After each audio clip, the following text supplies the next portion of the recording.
अरे दुसऱ्याचे मित्र एकानं कॅफे टाकलंय, एकानं कपड्याचं दुकान टाकलंय, काय जणांना गॅरेज खोललंय आणि काय जण तर नोकरीला असते तर आणि माझ्या दलिंदर मित्र गावात ओटे धरून बसायला येतं काय तर ढोरा माग आणि दोघं तिघं तर नेमळ तोंडी पोरीच्या मागे हिंडायचं मोकार. होय भाऊ, तू त्या मित्राला नाव बोट ठेवायलास, पण तू काय काम केलंस? तू असा मोकर हिंडायलास की? ए सरकारी वजनात या आईच्या.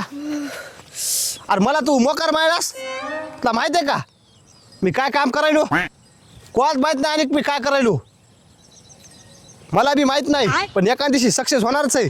भाऊ तू असं का काम करायलास रे? वैजनाथ मी ना गुपित कार्यक्रम करायलो, ते कोणाच माहित नाही. मग काय लक्ष होतं याला सक्सेस झालं की माझ्या संगच्या लेकरायला आहे ना बी वरी घेऊन जाणार. मात्र तुला कळालं ना शेवटी आपलेच गद्दार राहतात. यानं मला नाव बोट ठेवले हे आपल्या लिस्टमधून वगळले, याला संपलेचा कार्यक्रम. तू फक्त असे काही नाव बोट ठेवू नको.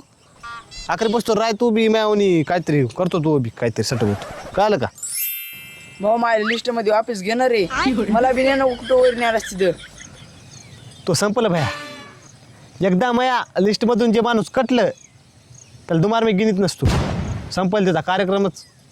आता तुला काय करायचे तिकडे काशी कर, आमच्या नाद लागू नका, आमच्या संघ राहू नको. जाय गद्दारीला माफी नसते आपल्यापाशी. होय भाऊ, ती कोणची लिस्ट आहे रे? ती बालासाहेबाला काढून टाकलंस मला तरी सांग ना. ती ब्लॅक लिस्ट आहे. दुमार विचार बघ.